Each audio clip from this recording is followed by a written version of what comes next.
유대인 학살로 유명한 아우슈비츠 수용소에 보면 이런 글귀가 있다고 합니다. 기억하지 않는 역사는 되풀이된다. 유명한 말이지요. 다시 한번 해볼까요? 기억하지 않는 역사는 되풀이된다. 역사학자 토인비는 역사는 반복된다라고 말을 했습니다. 예, 그렇습니다. 역사는 반복됩니다. 하지만 반복되어서는 안 될 역사도 있는 것이죠. 반복되어서는 안 될 역사, 그 역사는 반드시 기억해야 합니다. 스라린 역사를 오롯이 기억하려면요, 기억의 매개체를 마련하기까지 충분한 자성의 시간을 가져야 합니다. 오늘 말씀은 이 교훈을 우리에게 단적으로 보여줍니다. 지금 보시는 그림은 바로 번제단이 되겠습니다. 번제단은 성막문을 지나서 제일 먼저 보게 되는 성물입니다. 번제단에서는 희생 제물을 드리게 되지요. 하나님을 만나기 위해서는 무엇보다도 먼저 자신의 죄를 반드시 해결해야 한다 하는 사실을 이 번제단을 통해서 우리는 잘 알 수 있습니다. 이 번제단은 예수 그리스도의 십자가 모형입니다. 우리가 은혜의 보좌 앞으로 나가기 위해서 제일 먼저 해야 하는 것, 그것은 바로 예수 그리스도의 십자가 보혈로 우리가 깨끗함을 입어야 하는 겁니다. 저와 여러분들의 삶의 자리에서도 날마다 이 십자가 은혜를 먼저 경험하고 그 십자가 은혜를 가지고 은혜의 보좌 앞으로 나가는 거룩한 예배자의 삶이 되시기를 주의 이름으로 축복합니다. 이 번제단을 보게 되면요, 시내 광야에서 만들어졌습니다. 이 노스로 만들어졌는데 그때가 보통 주전 1445년경으로 추정하고요. 이 노스로 만들어진 번제단은 솔로몬이 성전을 완성하고 새로운 번제단을 세우기까지 주전 959년이 되는데 대략 그때까지 486년 동안 사용되었던 겁니다. 이 번제단은 길이가 높이가 각각 5규빗으로 2.5m, 길이와 넓이가 각각 5규빗으로 2.5m고요. 높이는 3규빗으로 1.5m 정도 되지요. 번제단은 조각목, 시띠나무로 알고 있는데요. 이 조각목으로 먼저 잘 짠 다음에 그걸 이제 노스로 감쌌습니다. 왜 노스로 감쌌을까? 노스는 섭씨 1085도에도 녹지 않는다고 합니다. 예, 그만큼 아주 강하기 때문에, 불에 강하기 때문에 이 노스로 번제단을 싸서 거기에서는 항상 요 앞에 번제를 드리도록 했습니다. 불이 꺼지지 않는 제단이 바로 이 번제단이었습니다. 흥미로운 점은 이 번제단은 테두리가 없다는 것입니다. 성소에 들어가 있는 떡상을 보면 테두리가 있게 되는데 이 번제단은 테두리가 없었습니다. 테두리가 없다는 것은 성물의 아름다움을 위해 화려하게 꾸미지 않았다는 의미입니다. 이처럼 아주 소박하게 지어졌지요. 꾸밀 것이 어디 있겠습니까? 자신의 죄를 하나님 앞에 자복하고 그 죄를 용서받는 제사를 드리는 제단이기 때문에 가장 아주 소박하게 이제 만들어졌습니다. 그런데 오늘 말씀을 보면 이 번제단은 오늘 사건 이후에 훨씬 더 투박해졌습니다. 본래 조각목에 매끄럽게 노스로 감쌌었는데요. 그런데 오늘 말씀을 보면 노 뒤에 노스를 덧대도록 했습니다. 얼핏 보면 눈에 띄지 않을지 모르지만 조금만 주의 깊게 보게 되면 다시 노스로 감쌌기 때문에 투박하기 그지없는 성물이 되어버렸습니다. 이 번제단 전체를 다시 노스로 감쌌다는 말은 노스의 무게가 2배로 더해졌다는 것 아니겠습니까? 이전보다 2배로 무겁고 투박한 번제단. 왜 하나님께서는 이렇게 번제단을 무겁고 투박하게 만들으셨을까요? 투박하게 되도록 하셨을까요? 오늘 말씀 민수기 16장에 잘 나와 있는데 이 민수기 16장은 매우 중요한 장입니다. 저는 이 민수기 16장을 구별짓기의 끝판왕이라고 별명을 붙이고 싶습니다. 한 3주 정도 계속해서 구별짓기에 대해서 지금 말씀을 드리고 있습니다. 그리고 이 구별짓기의 절정 끝판왕이 바로 이 민수기 16장의 내용입니다. 고핫의 손자 고라와 루벤 자손 다단과 아비람 온이 당을 짓고 모세와 아론에게 반기를 듭니다. 그들이 주장하는 바가 16장 3절에 잘 나와 있습니다. 그들이 모여서 모세와 아론을 거슬러 그들에게 이르되, 여기 그들은 바로 모세와 아론이죠. 모세와 아론에게 이르되 너희가 분수에 지나도다.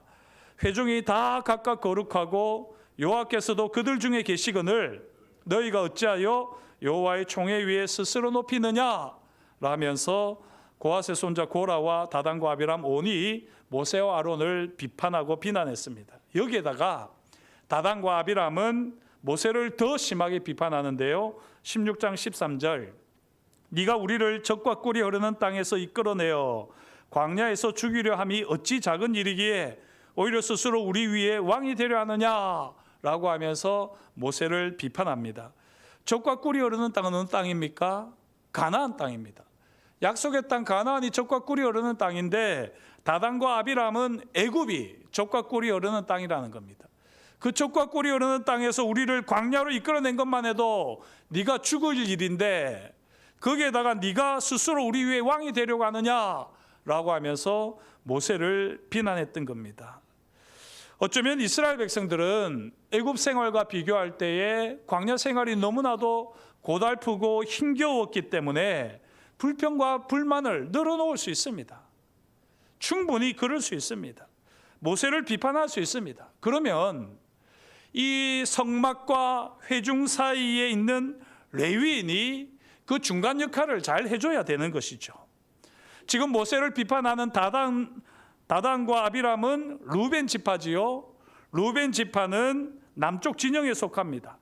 이 남쪽 진영에서 성막과 회중 사이에 중재 역할을 담당하는 레위인들은 바로 고핫 자손입니다. 그런데 이 고핫 자손 중에 고라가 중재 역할을 담당하기보다는 오히려 다단, 아비람, 온과 함께 합세하여 모세와 아론을 비판하고 정죄하고 거기에다가 반기를 드는 겁니다. 왜 고라가 이렇게 했을까요? 고라가 왜 이렇게 했는지 이제 함께 살펴보겠는데요. 첫째, 고라는 지도자 모세와 아론, 이 모세와 아론과 회중을 구별짓는데 실패했습니다. 지도자 모세와 아론과 회중이 똑같이 거룩합니까? 그렇지 않지요. 그런데 똑같이 거룩하다고 이야기하는 것 아니겠습니까? 하나님께서 회중 가운데 계시다고 하면서 모세와 아론과 회중이 똑같다라고 고라는 말을 합니다. 모세와 아론이 스스로 높이는 것이 아닙니다. 모세와 아론은 왕이신 하나님 앞에서 두렵고 떨림으로 구별된 삶을 살아가고 있을 뿐입니다. 하지만 고라는 모세와 아론의 구별된 리더십을 인정하지 않고요, 회중과 똑같이 평등하다 주장하며 반기를 듭니다. 사랑하는 성도 여러분, 지도자와 회중을 구별짓는데 실패하지 않기를 축복합니다. 물론 하나님이 함께 하시죠. 하나님께서 다 거룩하게 하시죠. 그러나 하나님께서는 우리가 지금까지 살핀 대로 구별된 평등을 이루시는 분이십니다. 구별 짓는데 실패하지 않아야 됩니다. 두 번째, 고라는 불만이 계속해서 쌓여갔습니다. 그래서 결국에는 모세와 아론을 향해서 이 불평 불만을 반기를 들 수밖에 없었는데요. 민수기 7장을 보게 되면 족장들이 성막 봉사를 위해서 하나님 앞에 봉헌물을 드립니다. 그때 수레 6대와 소 12마리를 드리게 됩니다. 그러면 이 수레 6대와 소 12마리를 가지고 이제 성막 봉사를 위해서 레위인들이 분배해서 쓰게 되는데요. 그 분배를 어떻게 했느냐? 조금 흥미롭게 되어 있습니다. 게르손 자손들에게 수레 2대와 소 4마리를 줬습니다. 그 다음에 므라리 자손들에게 수레 4대와 소 8마리를 줬습니다. 계산해 보면 수레 6대와 소 12마리 다 주게 되는 것이죠. 그리고 고핫 자손이 남았거든요. 그런데 이 고핫 자손에게는 수레도 없고 소도 없는 것입니다. 화가 날 일 아니겠습니까? 왜 이렇게 차별을 두어서 봉헌물을 배분했을까요? 민수기 7장 3절에서 9절을 보시면 잘 알 수 있는데 차별이 아니라 구별입니다. 구별. 각기 직임대로라고 하는 말씀이 있고요. 그들의 직임대로라고 하는 말씀을 두 번이나 강조해서 말씀합니다. 직임대로 배분했다라면서 직임을 세 번이나 언급하는 것이죠. 고핫 자손은 수레나 소가 필요 없는 직임이었습니다. 고핫 자손은 송소의 직임을 맡았는데요. 이 송소의 직임은 성물을 어깨로 매는 일을 감당했습니다. 어깨로 매는 일을 감당하기 때문에 소도 수레도 필요가 없어서 그 12마리 소와 수레 6대는 게르손 자손과 므라리 자손에게 분배되었던 것입니다. 자, 여기에서 고민이 있는 것 아니겠습니까? 여러분들이 만약에 게르손, 므라리, 고핫 자손 중에서 선택할 수 있다면 무엇을 피하겠습니까? 고핫 자손을 당연히 피하겠지요. 광야 생활을 하면서 성물을 어깨에 메고 다닌다? 얼마나 힘겨운 일이겠습니까? 그래서 가능하면 고핫 자손이 안 되려고 했을 것입니다. 고핫 자손도 그렇겠지요. 어깨 매는 것만 해도 억울한데 소도 수레도 주지 않고 어깨로 그 일을 감당하라고 아마 고핫 자손들은 불만이 쌓였을 겁니다. 그런데요, 성경을 보면 우리가 잘 알 수 있지만 하나님께서는 직임을 주실 때에 거기에 맞는 은혜, 능력도 베풀어 주십니다. 만약에 어깨를 성물을 매는 직임을 하나님께서 허락해 주셨을 때는 하나님께서 거기에 맞는 은혜와 능력도 베풀어 주실 줄 믿고 거룩함으로 성실함으로 그 성소의 직임을 잘 감당하면 좋았을 텐데 고핫 자손 중 고라는 성소의 직임을 소홀히 여기고요, 불만을 토로하고 결국에는 모세와 아론의 리더십에 반기를 들었습니다. 그런데 조금 신기합니다. 고핫 자손들이 많이 있었을 텐데 왜 하필이면 고라가 반기를 들었을까? 거기에 대해서 성경은 또 우리에게 잘 말씀해 줍니다. 물론 자세히 보고 연구를 해야지 눈에 보이는 말씀이지요. 그림 1을 한번 보시겠습니다. 족보가 되겠는데요. 여기 보시면 레위에게는 4아들이 있었습니다. 그리고 그 레위에게는 4아들이 있었고요. 또 고핫에게는 4아들이 있었지요. 고핫의 아들은 4명, 아므람과 이스알과 헤브론과 우시엘이 있었습니다. 그죠? 이렇게 있었는데요. 이 아므람의 장자, 고핫의 장자였던 아므람의 아들들, 아론과 그의 아들들은 제사장이 되었어요. 그러면서 레위인으로서의 역할은 감당하지 않았습니다. 자, 그렇다면 이제 이 아므람을 빼고 누가 고핫 자손의 대표가 되어야 하겠습니까? 당연히 차남인 이스라엘의 장자 고라가 대표가 되어야 할 것입니다. 그런데요, 이 고핫 자손의 족장은 고핫의 막내 아들 우시엘의 장자 엘리사반이 됩니다. 이런 상황 전개에 고라는 불만이 생길 수밖에 없는 것입니다. 제사장이 되지 못한 것만 해도 불만스러운데요, 명분상 당연히 자신이 고핫 집안의 족장이 되어야 하는데 막내 삼촌의 아들 사촌 엘리사반이 고핫 자손의 족장이 되는 겁니다. 그러니 이 고라의 마음에 불만이 생길 수밖에 없죠. 그리고 그 불만이 하늘을 찌를 듯하게 되고요, 결국에는 장자 명분에 대해서 불만을 가지고 있는 이 르우벤 자손들과 합세하여서 모세와 아론을 향하여 반기를 들게 되었던 겁니다. 사랑하는 성도 여러분, 여러분이 이런 상황이라면 어떻게 하실 것 같습니까? 장자가 있는데 그 장자에게 하나님께서는 다른 복을 주셔가지고는 제외됐어요. 그런데 그 다음에 그 유산이나 그 장자권을 차남이 받을 줄 알고 딱 기다리고 있는데 자기에게 안 주고 막내인 다른 사람에게 유산을 다 준다든지 그 장자권을 준다고 하면 얼마나 화가 나겠습니까? 기분이 나쁘지 않겠습니까? 지금 고라가 그런 상황이었던 겁니다. 대의 명분이 무시되고 거룩한 구별이 아니라 차별이 판을 치는 상황으로 여겨졌겠지요. 그래서 고라는 모세와 아론을 향해서 반기를 드는 겁니다. 하지만 고라가 사실 여기서 깊이 그 정황을 살폈어야지 됩니다. 왜 이런 상황이 지금 내 삶에 발생했을까? 그러고는 좀 더 겸손하게 이 상황들을 돌아봤어야지 됩니다. 무엇보다도 아무리 불만스럽더라도 모세와 아론을 향하여서 그 리더십을 인정했어야지 됩니다. 불만을 토로하고 그 모세와 아론의 리더십을 거부하는 일은, 반기를 드는 일은 없었어야지 됩니다. 모세와 아론이 회중과 똑같다, 똑같이 거룩하다, 똑같이 하나님께서 함께 하신다, 이와 같이 구별 없는 평등을 주장하는 것은 하나님이 싫어하시는 어리석은 일이었습니다. 그런데 고라는 자신의 생각에 사로잡혀서는요, 구별된 평등을 무시한 채 모두가 똑같아, 모두가 똑같이 하나님의 임재를 경험한다면서 구별 없는 평등을 주장하다가 결국에는 공동체를 큰 어려움에 빠뜨립니다. 어떻게 어려움에 빠뜨리느냐? 이 고라와 르우벤 자손 다단과 아비람 온의 주장에 따라서 모세는 제안을 하게 되지요. 오늘 말씀 7절입니다. 내일 여호와 앞에서 그 향로에 불을 담고 그 위에 향을 두라. 그때 여호와께서 택하신 자는 거룩하게 되리라. 레위 자손들아, 너희가 너무 분수에 지나치느니라.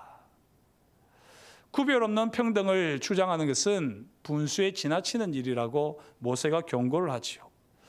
자, 이렇게 고라를 따르는 주의관 250명이요, 놋 향로에다가 여호와의 불 말고 다른 불을 가지고 끝도 없이 아론과 함께 성소 앞으로 나왔습니다.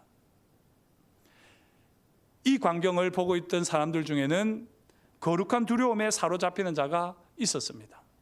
어떤 사람일까요? 오늘 말씀에는 나와 있지 않습니다. 좀처럼 드러나지 않지만 우리가 이 말씀을 쭉 앞에서부터 읽어왔으면 잘 알 수 있습니다. 레위기 10장을 보면요, 어떤 일이 있었습니까?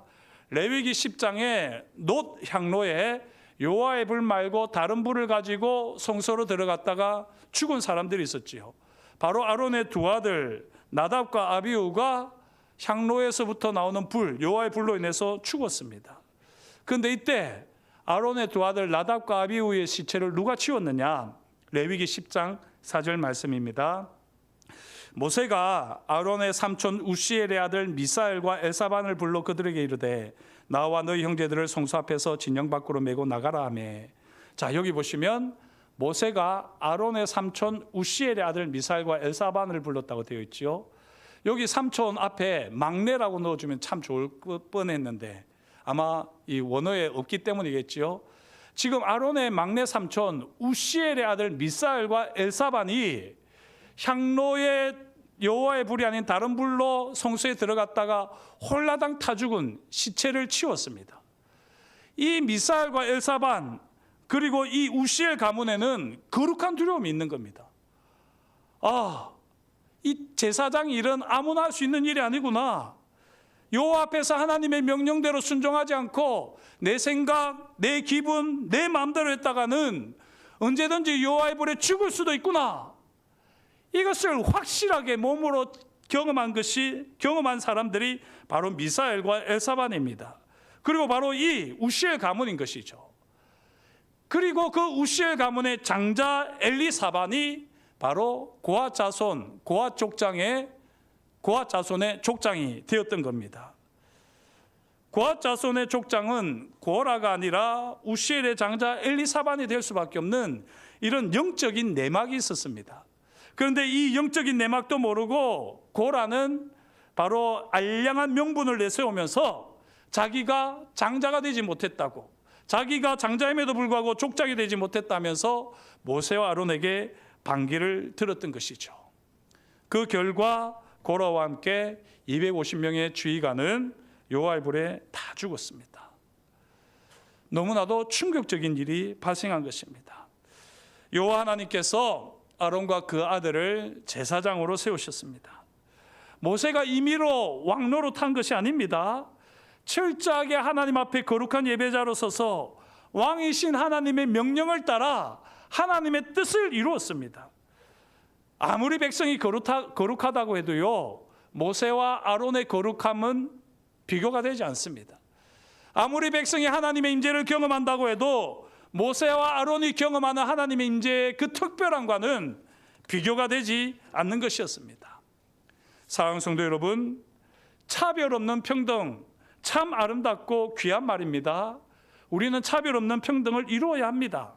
하지만 구별 없는 평등과 혼동하지는 마십시오. 구별 없는 평등을 주장하는 것보다 어리석고 교만하고 불경한 일은 없습니다.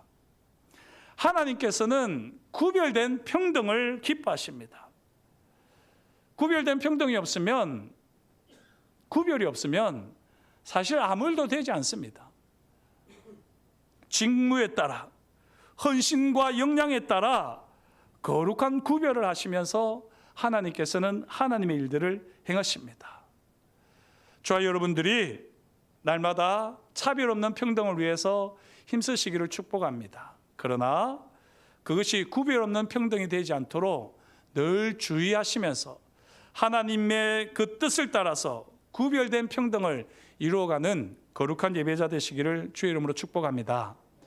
오늘 말씀을 보면요, 참 이상합니다. 이 지도자 250명이 고라와 함께 어리석음과 교만으로 하나님께 분향을 했잖아요. 그런데 그렇게 어리석음과 교만으로 분향했음에도 불구하고 하나님께서는 그들의 예물, 죽음과 맞바꾼 놋 향로를 예물로 받으셨습니다. 그래서 이 250명 지휘관의 죽음을 떠오르게 하는 이 놋 향로를 두들겨 펴죠. 판판하게 펴기 위해서는 그것을 번제단에 덧대게 했습니다. 왜 이 번제단에 덧대게 했습니까? 그들이 그렇게 죽었다는 것입니다. 차별 없는 평등은 좋지만 구별 없는 평등을 주장하다가 오히려 하나님께서 구별해 두신 그 직임, 그 권위, 그 리더십마저 우습게 보고 거기에 대항하던 그들에게 경계를 삼기 위해서 하나님께서는 번제단의 철판을 덧대게 하셨습니다. 이 번제단에 덧댄 철판 투박하지요. 조금만 눈여겨보면 딱 보입니다. 그걸 볼 때마다 이스라엘 백성들, 레위인들은 무엇을 생각하겠습니까? 거룩한 두려움이지요. 구별된 행동 아니겠습니까? 회중이 하나님의 임재를 경험하는 것은 여기까지, 번제단까지라는 것입니다. 레위인들이 하나님의 영광을 경험하는 것은 여기까지, 번제단까지라는 것입니다. 번제단에 덧댄 철판을 보면서 회중이나 레위인들은 우리가 아무리 거룩하고 하나님의 임재를 경험한다고 할지라도 번제단 여기까지다 라고 스스로 한계를 지을 줄 알아야 하는 것입니다. 구별된 평등을 깨달아 알아야 하는 것입니다. 오직 성소에 들어가 거룩한 향기로 하나님의 임재와 영광을 경험하는 일은 제사장의 직임입니다. 번제단을 싸는 노철판을 보면서 이스라엘 백성들과 레위인들은 하나님의 준엄한 교훈을 기억해야 합니다. 거룩한 두려움, 또한 구별된 평등. 저를 따라서 한번 해주시겠습니까? 거룩한 두려움, 구별된 평등. 그렇습니다. 이 두 가지는 우리가 늘 기억해야 하는 것입니다. 기억해야만 하는 것입니다. 이스라엘에서 모세 다음으로 위대한 지도자가 누구지요? 다른 분 다윗을 생각할 수도 있고 여러 사람을 생각할 수 있겠지만 모세와 거의 같은 역할을 감당하면서 모세의 비견할 만한 탁월한 영적인 지도자는 사무엘이었습니다. 그런데 이 사무엘의 조상이 누군지 아십니까? 아론의 자손일까요? 아닙니다. 사무엘의 사역을 보면 참 흥미로운데요. 사무엘은 철저하게 번제와 화목제를 드리는 장면들이 성경에 여러 번 나옵니다. 그런데 신기하게도 사무엘이 성소에 들어가서 제사장 직무를 하는 장면은 전혀 나오지 않습니다. 제가 이 말씀을 볼 때마다 왜 사무엘이 영적 지도자인데 이렇게 성소와 거리를 두었을까 하는 의문을 제가 가졌었는데 오늘 말씀에 그 힌트가 있는 것입니다. 사무엘은 철저하게 제사장 직무로부터 떨어졌습니다. 모세와 비견될 만한 탁월한 영적 지도자였고 영적 권위를 가진 사무엘이었지만 사무엘도 레위 아론 자손이 가지고 있는 제사장으로서의 직무와 권위를 범하지 않았던 것입니다. 사무엘은요, 아론의 자손이 아니라 고라의 16대 손이었습니다. 조상 고라가 거룩한 두려움, 구별된 평등, 제사장 직분을 무시하는 어리석음으로 인해서 온 공동체가 어려움을 당했던 것을 사무엘은 잘 알고 있었던 것이죠. 그래서 사무엘은 하나님의 임재와 영광을 그 누구보다도 탁월하게 경험하는 영적 지도자였음에도 불구하고 철저하게 제사장의 직무로부터 구별되게 겸손하게 일들을 감당했습니다. 그랬을까요? 사무엘 이후에 그의 손자 헤만은 다윗 시대의 신령한 선지자이면서 동시에 예배 인도자로 귀하게 쓰임 받습니다. 그리고 고라 자손들은 찬양대로 성전 문지기로 귀하게 쓰임 받고요. 바벨론 포로 시대에는 레위인들이 거의 다 해체되는 듯한 느낌을 주지만, 해체된 것 같지만 아주 면면히 레위인의 명맥을 이어온 바로 가문이 고라 자손이었습니다. 그것이 시편에 잘 나와 있거든요. 어떻게 이런 일이 가능할까요? 어떻게 이 고라 자손이 철저하게 레위인으로서 그 역할들을 감당하며 지낼 수 있었을까요? 그것은 바로 오늘 말씀 번제단을 싸는 노철판을 기억하고 있었기 때문입니다. 거룩한 두려움을 가지고 구별된 평등으로서 번제단을 싸는 노철판을 기억했기 때문입니다. 거룩한 두려움을 가지고 구별된 평등을 기억할 때 귀하게 쓰임받습니다. 저와 여러분들에게 거룩한 두려움이 있기를 축복합니다. 그리고 무엇보다도 이 구별된 평등을 이루기 위해서 늘 하나님 앞에서 두려움과 떨림으로 겸손하게 하나님 앞에서는 거룩한 예배자 되시기를 주의 이름으로 축복합니다.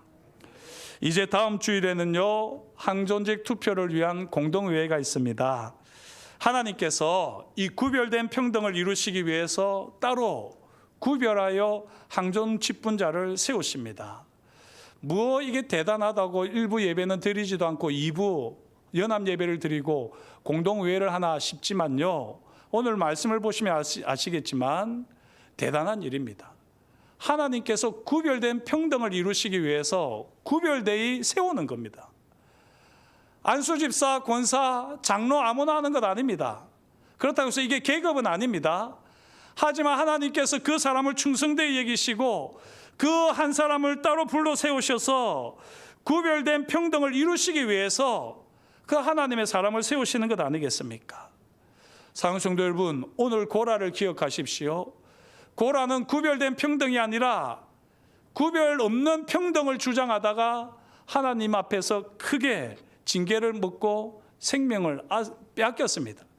하지만 그 후에 자손들은 어땠습니까?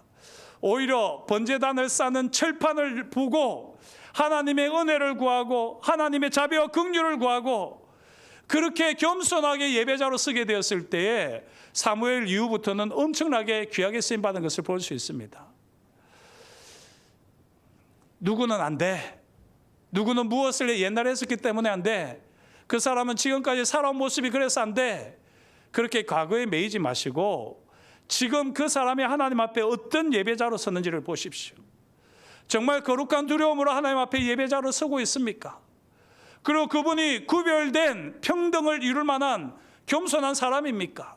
다시 말씀드립니다. 번제단을 싸고 있는 철판이 무엇을 의미할까요? 번제단이 뭘 의미한다고 했습니까? 예수 그리스도의 십자가라고 했습니다. 그 번제단을 싸고 있는 철판은 바로 십자가 은혜, 십자가에서 베푸신 하나님의 사랑입니다.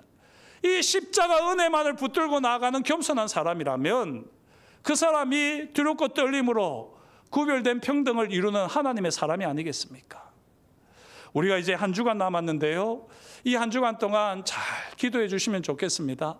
하나님, 제 눈을 밝혀주셔서 정말 구별된 평등을 이룰 수 있는 하나님의 마음에 합한 사람을 보여주십시오. 그리고 그렇게 그 사람을 제가 잘 뽑게 해주십시오. 기도하십시오. 그리고 지금 거룩한 부담이 있으십니까? 그러면 그 거룩한 부담을 가지고 하나님 앞으로 나아가십시오. 하나님께서 당신을 귀하게 여기셔서 장로로, 권사로, 안수집사로 세우시겠다는데 이 거룩한 직임 앞에서 어떻게 저는 못한다고 거절할 수가 있습니까? 고라만 교만한 것이 아닙니다. 하나님께서 세우시겠다는데 저는 못한다고 하는 것도 고라만큼이나 교만한 것입니다. 구별된 평등입니다. 구별된 평등. 다른 사람보다 더 귀하게 충성되게 여기셔서 항종 직분을 맡기시겠다는 것 아닙니까? 기도해 주십시오. 이 투표를 항종진 선거를 하다가 시험에 들어서 떠난 분들이 참 많아요. 교회들을 보면.